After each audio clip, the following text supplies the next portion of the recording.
as a Swede, there are dialects that are. Oh my God! It is so strong. I mean, there's the Norrköping dialect. It's a Right. bit Norrköping is definitely well known, of course, not to mention made fun of by everybody, you bastards. And also It's fucking funny, that's why. and then over in but Österhusby, I keep saying it wrong.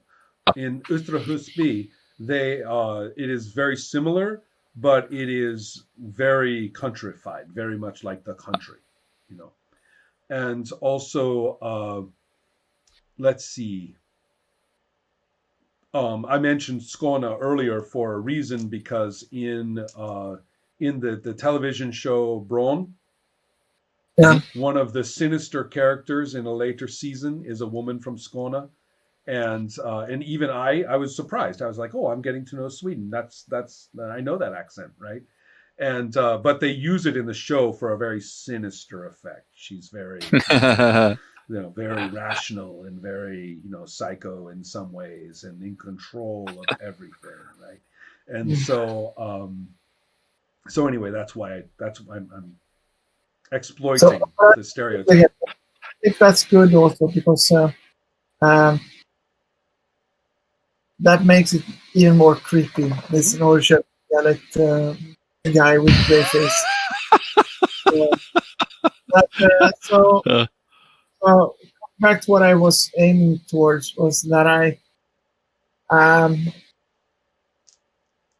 but then what I want is, first of all, I want the aid before I go in. I suddenly reappear in the agent in that, wearing the suit, speaking in a muffled voice inside the suit, and giving like do this, and then I'm myself and taking off my gloves because I need to use the keyboard, and going to different internet forums. And what I'm actually doing in the Mickey Bistrom is throwing out like small bait, when I catch, and some things, and I will post things in my because I have a username there. Of course. So I will post as that one, and I probably have alternative accounts. So I will ask them, could someone look up this? This seems strange, and so it's just a pure chance. So some of them might catch fire and lead to something. Some of them maybe they don't understand it. So I'm just doing that simultaneously. And I will try, when I go inside Karlsborg, I will try to reach a computer inside and see if I can catch up and see what. Right. Okay, so you are planting some seeds there. So we will save that role for when you get there. In the meantime, as well, I want to give some visuals about where you are. This is the classic situation where they have set up these tents that function almost like rooms. And then they set up equipment in there which is more high tech and more official looking than you should find in a tent. And so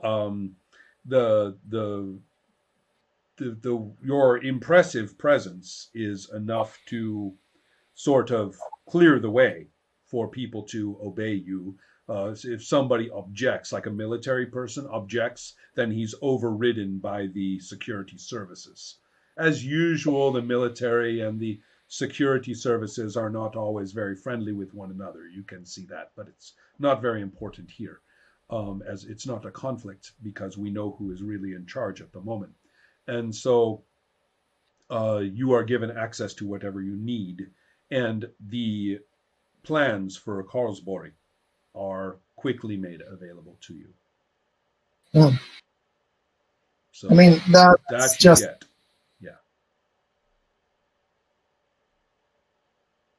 You have the map of the fortress. Good. then everything is in place. And shall we play? Do we do anything more, or do we stop here? Well, in terms of time, we should probably stop. Oh. And so that's fine with me. Although, of course, that means we are stuck with playing some more unless you hate it. So that's. I'm she's sleeping, and no, I think it's. I'm not talking when I say playing time. some more. I don't mean tonight. I mean another next session. time. Right. Yeah. Okay. So if you are up for one more session, that's fine. Absolutely. Okay, that sounds great. Can I express my my very pleased hopes have been? I'm pleased that my hopes have been met. That people are always skeptical. They say Swedish superhero comics. No way, that would never happen. And I just kind of smile and say, until we do it. Right? Because I think we are looking at some pretty damn good Swedish superhero comics right here. Yeah. Most definitely. Yeah. There's no problem at all. Mm-hmm. There are a couple of other things to mention to you. Long ago, when we talked about your characters and their interactions, one thing I mentioned was that there are other heroes like you scattered around the world, very local, very weird, but that occasionally you would communicate with one another. Not really like a super group or anything like that, but you deal with strange enough things that there are connections that sometimes matter a lot. And so it's not unknown to have to you. Some sort of network. Right. Exactly, a little bit. And I wanted to tell you who I had in mind, because these are things your characters would know. One of them is called Molten, or Smeltat, perhaps in Swedish, but the actual base, this is the strangest of them, because his base of operations is the entire pole of the Earth from the north to the south. That and so manifesting physically is something this character only does once in a while. But manifests very much as super compressed molten iron is the basis of their power, right? And so it's all magnetics and shit like that. And so then another character is located in the Tuvan Republic, which is a fascinating little place, which is issued Taiwanese passports, is considered to be culturally and claimed by as under the protection of the People's Republic of China, and yet is officially an autonomous region within Russia. So it's all of them. It is according to them, they are the precise center point of Asia, geographically. And I suppose, if you really want to quibble about that, close enough. Right? They have as much claim to that as anybody, and depending on where you wiggle your boundaries. But the point is, it's a fascinating place. And like many of the cultures along a certain belt there, all the way out to Manchuria, they have maintained very ancient shaman traditions. And one of the great superheroes of the world is there. But not like Superman that everybody knows about. No, it's a weirdo like you, right, who concerns themselves with local concerns. What's the name of that Superman? Well, it's a little bit tricky. She does not like to be called anything to do with shamanism. She insists that she has nothing to do with that bullshit. And her powers, however, manifest in the form of a spirit bird that she insists this is radio energy and has nothing to do whatsoever with that spirit crap. But so she perceives radio waves and radio, what everyone else calls noise. Yeah. The constant radio noise of the world, to her, that is her ocean. So she flies in a spirit hawk, radio spirit hawk form through that. Did you ever see? You probably did. What was that series called? Is it called Alphas? I don't think so. No, it's The TV show. I think it was only one season before they shut it down, but I really, really liked it. There was one and a Supers TV Alphas, series, like Alpha Beta, right? Okay, yeah. I have not seen it, but yeah, now I remember that.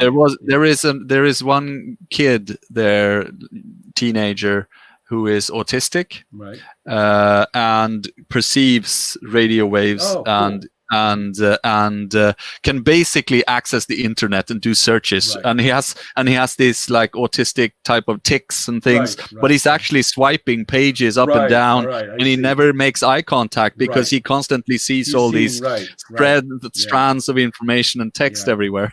I was thinking about it's kind of cool, actually. What I was thinking of for her was all of these interesting diagrams that you see of radio waves, like going around things and stuff like that, and the way they flow, almost like water through the air, and of currents of their own, and I like the idea of her, moving and thinking in that zone, and so and there may be some others as well. In fact.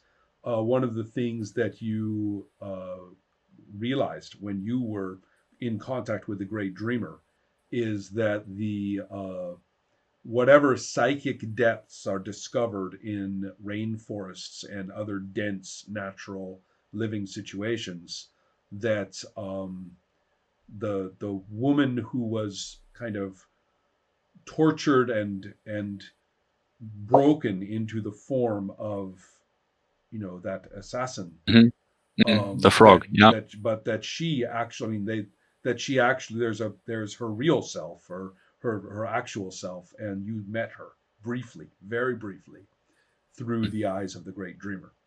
So she is also connected to these things as well. Yeah. And in fact, I remember the very first thing when you guys were hearing about her in Goteborg, and the cosmonaut says, she seems like, or that seems like a lost being, a lost creature. And he was absolutely right. So in many ways, what Hasmanan did, may have seemed like he was, it's in true comics form, beating someone up might be the best thing that happens to them on that day. Right? So. Think about the lost thematic. It's not only about being away from home. Right. It's being also disconnected from yourself, and also from purpose. And so one of the things you have found, of course, is that my conclusion some of the beings you have met and problems you have met concern issues of purpose.